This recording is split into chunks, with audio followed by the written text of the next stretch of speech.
All right, so today we're diving into current affairs, specifically for those gearing up for the UPSC exams. That's right. We're looking at the most important happenings from April 6th, 2025. This is part one, by the way, just to give you a heads up. We've got a lot to cover. We do. And, some of these topics might sound familiar. It's always good to revisit things, especially in the context of UPSC prep, right? Exactly. Consider this your revision session, but we'll definitely bring in those fresh angles and insights too. Absolutely. We're drawing from various news sources and in-depth explainers. So think of this as us distilling the essence of what you need to know. For sure. Get those notepads ready, folks.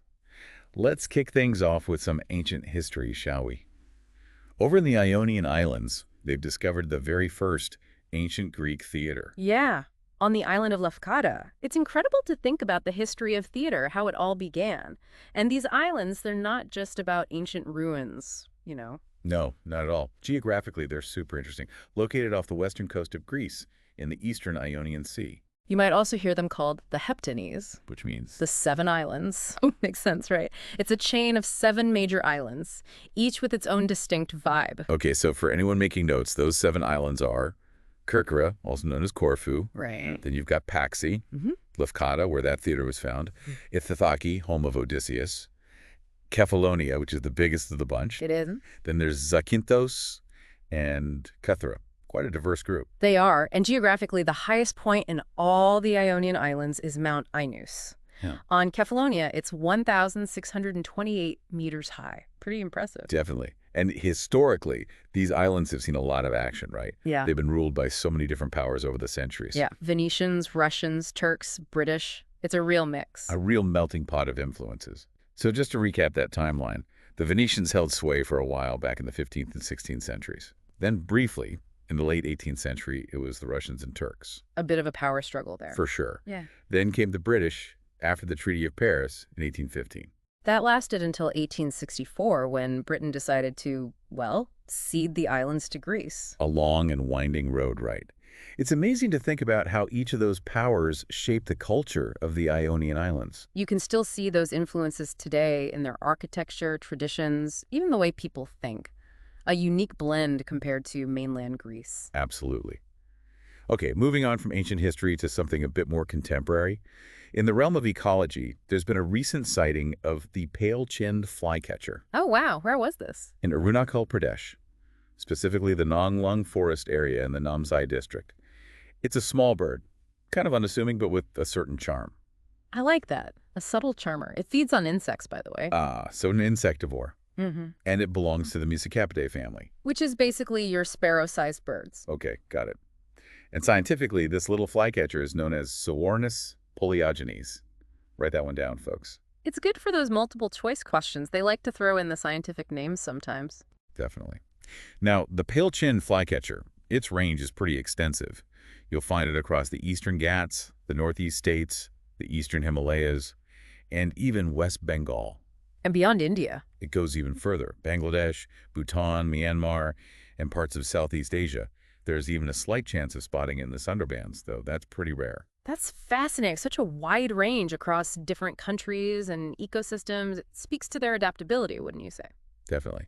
So where do they typically hang out? What's their preferred habitat? They love those dense, moist forests, especially evergreen and semi-evergreen, where there's plenty of undergrowth. Plenty of cover for a small bird. Yeah. Makes sense. Mm. And how are they doing in terms of conservation? Well, the IUCN Red List currently classifies them as least concern.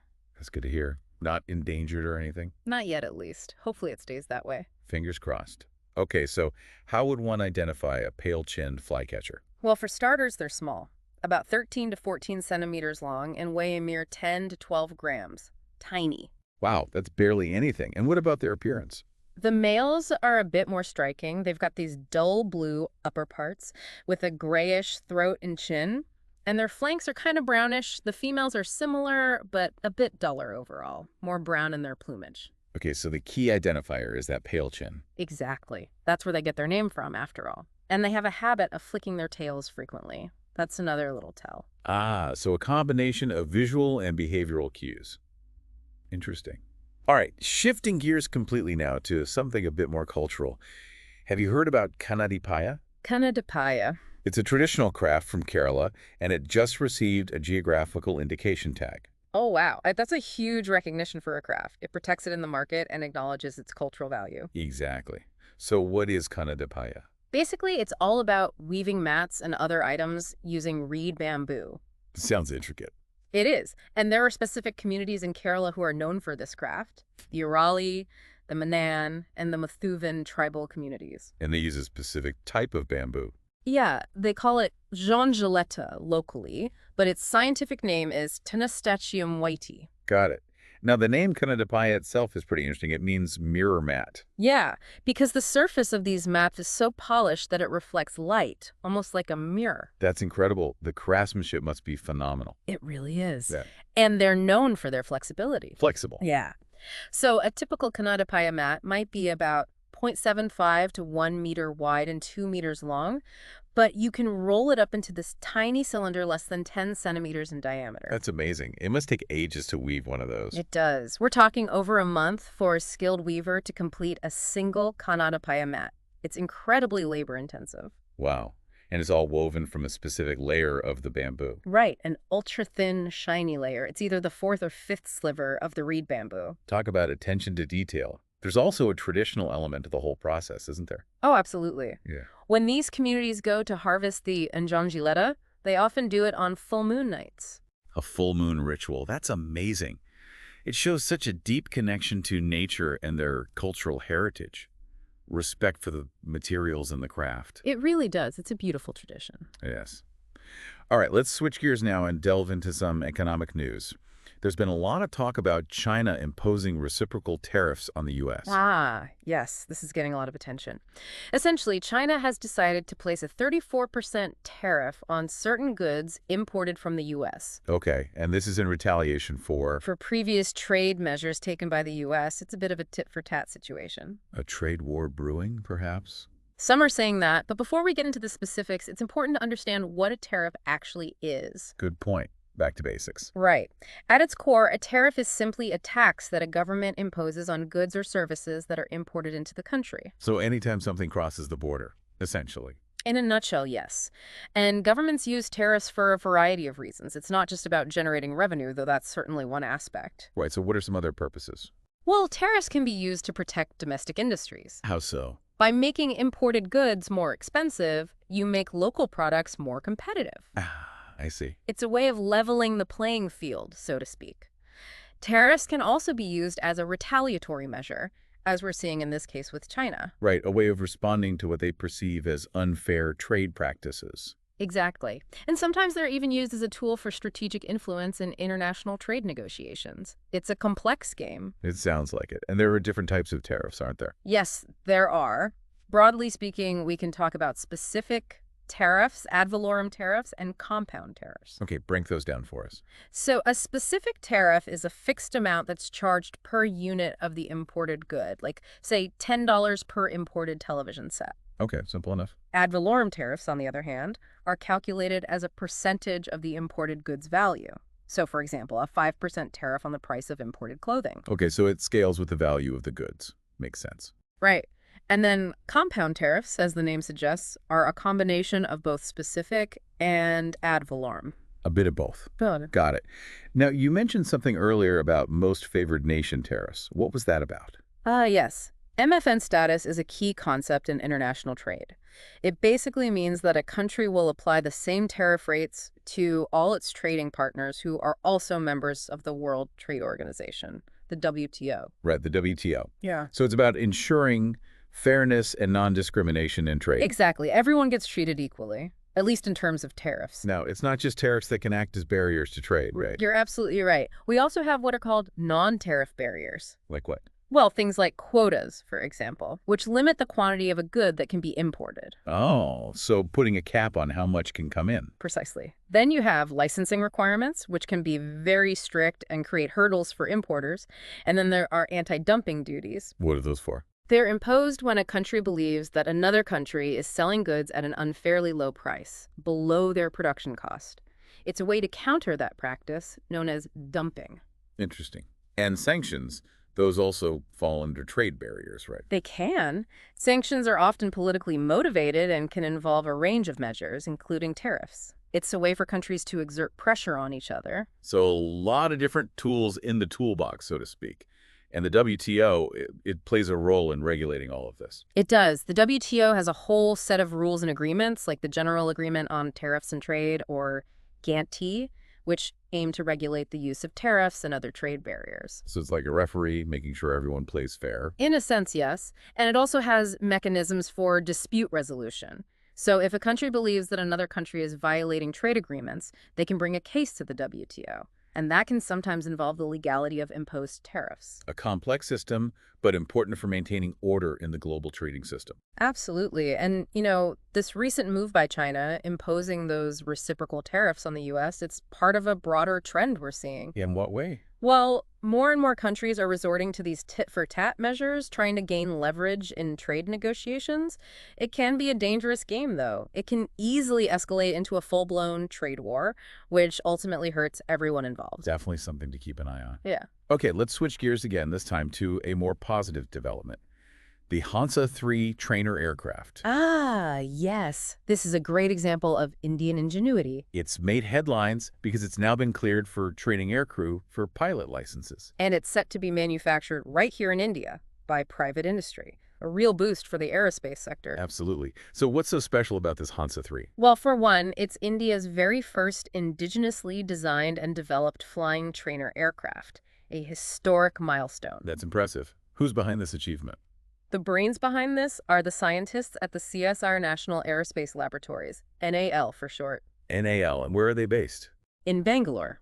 They operate under the Council of Scientific and Industrial Research, the CSIR. Okay, got it. And this Hansa III, it's specifically tailored for Indian flying clubs, right? It is. It's a really cost-effective and fuel-efficient option for training pilots, especially for the commercial pilot licensing, or CPL. Makes perfect sense. Practical and efficient. Exactly. It's a two-seater aircraft with a low wing configuration. Okay, and what about the engine? It's powered by a Rotax digital control engine. Interesting. Any other notable features? It's got some pretty cool technology packed in. For starters, the airframe is made using just-in-time prepreg composite technology. Just-in-time prepreg. Yeah, it's a mouthful, but basically it means they're using these advanced pre-prepared materials to create a lightweight but super strong structure. Like what you might see in high-performance cars, maybe. Similar concept. It also boasts a glass cockpit, all digital instruments, and a bubble canopy, which gives the pilots excellent visibility. That's important for training. Absolutely. And it has electrically operated flaps, which helps with controlling lift and drag.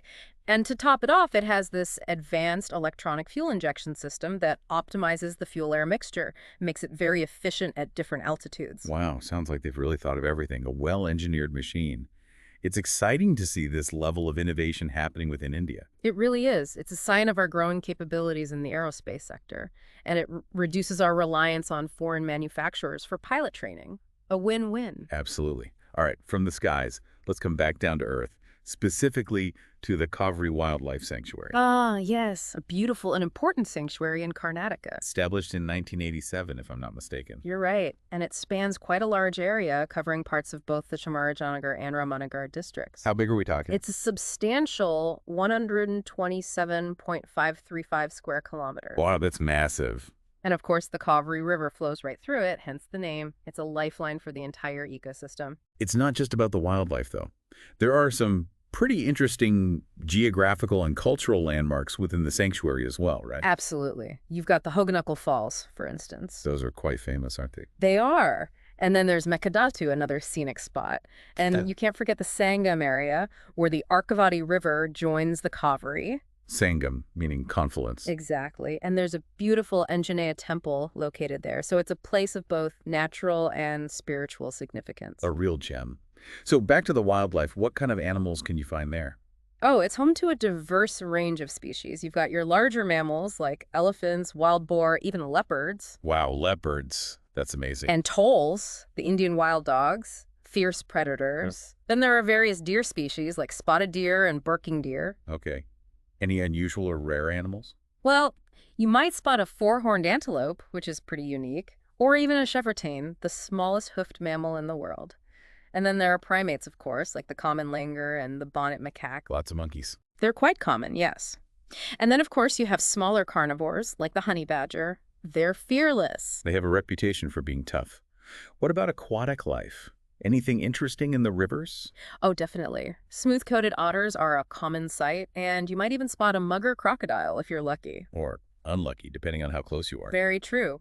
And there are Indian mud turtles as well, and the rivers are also important for the mahseer fish, which is a popular game fish. So a truly rich and diverse ecosystem. It's crucial that we protect these areas. Absolutely. They're essential for biodiversity and the overall health of our planet. Okay, moving on to a different kind of arena now, the world of sports.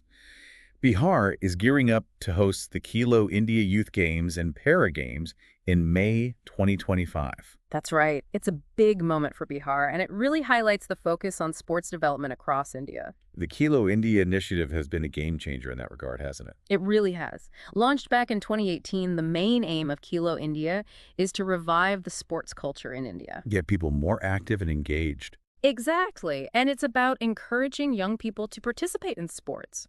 And from those ranks, identifying potential Olympians, nurturing that talent from a young age. So it's more than just these big national games, right? No, absolutely. It's a multi-pronged approach. The annual sports competitions are a crucial part, of course. You've got the youth games, university games, para games, even winter games.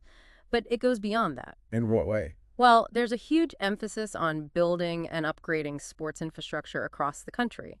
Better facilities mean better training. That makes sense. And then there are the Khelo India centers and sports academies. They offer specialized coaching in various disciplines, helping young athletes hone their skills. So providing that expert guidance. Precisely.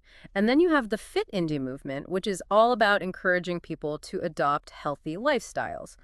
Fitness for everyone. A holistic approach to sports development. Yeah. And it's all thanks to Prime Minister Narendra Modi, who launched this initiative back in 2018. He did. It shows a real commitment from the government to promote sports at all levels. And the different tiers of competitions, they ensure that talent is identified and nurtured across a wide range of sporting disciplines. From grassroots to the elite level, it's a fantastic initiative. It really is. Okay, let's talk about another initiative now, this time focusing on regional development. The Vibrant Villages Program, or VVP. VVP, yes. We're now hearing about VVP2, which is the second phase of this program. Can you give us a rundown of what it's all about? Sure. So the Vibrant Villages program was initially launched back in 2023. Okay, so fairly recent. Yes. And it's a centrally sponsored scheme, which means the central government is providing the funding. And what's the focus? It's all about the comprehensive development of villages along India's northern border.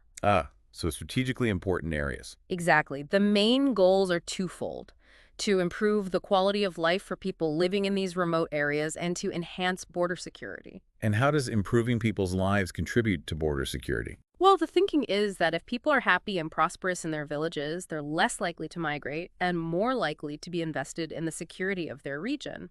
It's about fostering a sense of belonging and encouraging local participation in border management. That makes sense. So which areas were covered in the first phase of the VVP? The initial focus was on Arunachal Pradesh, Himachal Pradesh, Sikkim, Uttarakhand, and the Union Territory of Ladakh. Okay, and VVP2, what's new in this phase? Well, for starters, the funding is even bigger. We're talking a whopping 6,839 crore allocated by the central government for this phase to be implemented between now and the financial year 2028-29. Wow, that's a significant investment. It is, and geographically the scope has expanded significantly as well.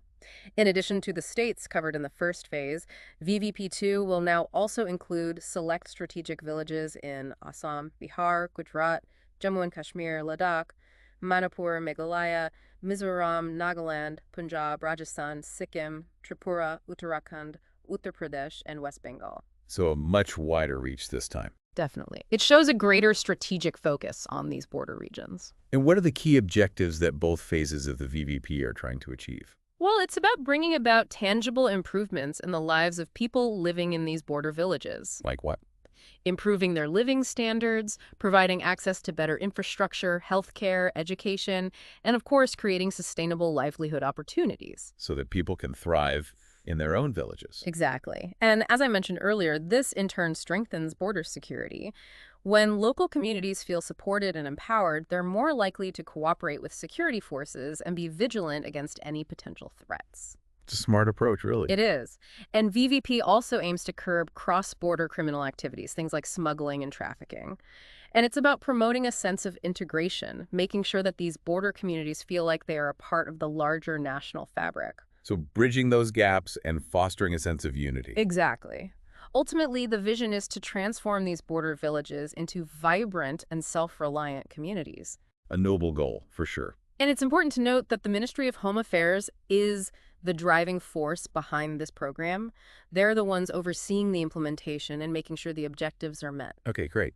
Let's stick with the Northeast for a moment and talk about the Koch-Rajbongshi community. Ah, yes. There's been some interesting news regarding them recently. Specifically, the Assam government's decision to withdraw foreigner tribunal cases against members of this community. That's right. A significant development. So who are the Koch-Rajbongshis? They're a prominent ethnic group, mainly concentrated in the northeastern part of India. Primarily in Assam. Yes, but also in West Bengal and parts of Meghalaya. And what's their history? They're actually an amalgamation of two distinct communities, the Koch and the Rajbongshi. Over time, they've blended together, sharing cultural practices, but also retaining certain unique identities. A fascinating mix.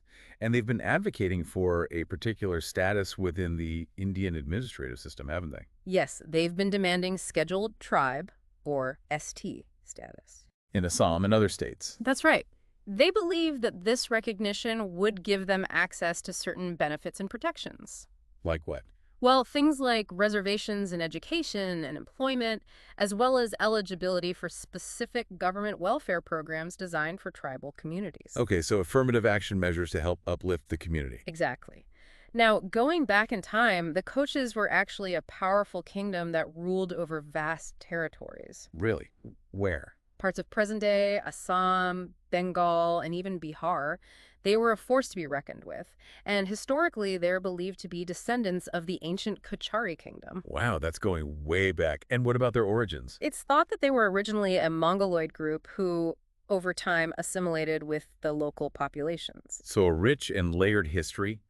And what about the Rajbongshis? How do they fit into this narrative? Well, they were initially a part of the broader Koch dynasty, but gradually they developed their own distinct sociocultural identity. They branched out, so to speak. Exactly, and they spread into different regions of Bengal and Assam. Historically, they were mainly associated with agriculture, the peasant classes. And their language. They were often considered part of the Bengali-speaking population in these regions. Interesting. So right now, what's their current status in Assam? They're officially classified under the Other Backward Classes, or OBC category. OBC, okay. And the largest concentration of Koch-Rajbongshis is still found within Assam. So it's a significant community with a long and complex history. It is. All right, let's move on to our final topic for today, which concerns education policy and the balance of power between the union government and the states. Specifically, the president's decision to withhold assent to the Anti-NEET bill passed by the Tamil Nadu State Assembly. Ah, yes, the NEET bill. It's been quite a controversial issue. It has. So for those who might not be familiar, can you give us a quick overview of what this bill was all about? Sure. So the full name of this bill is the Tamil Nadu Admission to Undergraduate Medical Degree Courses Bill of 2021. Quite a mouthful. But it's commonly known as the Anti-NEET bill. Anti-NEET, meaning it's against the National Eligibility Cum Entrance Test. Precisely. And it was passed by the Tamil Nadu Legislative Assembly back in September 2021. The main objective of this bill was to seek an exemption for Tamil Nadu from the NEET exam. So that students in Tamil Nadu wouldn't have to take NEET to get into medical college. That's right. Specifically for admissions to undergraduate medical courses in government medical colleges in the state. And what was the reasoning behind this? Why did they want to opt out of NEET? The Tamil Nadu government argued that NEET disadvantages certain students, particularly those from economically weaker sections and those in rural areas. So they saw it as a barrier to equal access. Exactly. They felt that NEET wasn't a fair assessment of a student's abilities and potential. They advocated for admissions to be based on the marks obtained in the Class 12 board examinations instead. So relying on the existing school-leaving exams. Right. And this bill had been pending with the president for quite some time. Everyone was waiting for a decision. And now the president has withheld assent. What does that mean in practical terms? It means the bill can't become law in its current form. It's essentially been blocked. And this whole situation really highlights the complexities of the Indian Constitution, specifically the powers of the president when it comes to state legislation. It's a good reminder of those checks and balances. It is. So you see, Articles 200 and 200 of the Constitution lay out the process for how state bills become law. Okay, remind us how it works. So when a state legislature passes a bill, it first goes to the governor of that state for assent. The governor can either approve the bill, which means it becomes law, Okay. or they can withhold assent, which means they reject it. Or they can do something else. They can reserve the bill for the consideration of the president. So it gets bumped up to a higher level. Precisely. And when that happens, the president has three options. They can grant assent, making the bill a law. They can withhold assent, effectively blocking it. Or they can send the bill back to the state legislature for reconsideration. So a back and forth can happen. It can. It's a system of checks and balances, ensuring that state laws align with national interests and don't overstep their bounds. Now, it's important to note that there's one type of bill that doesn't need presidential assent: money bills. Right.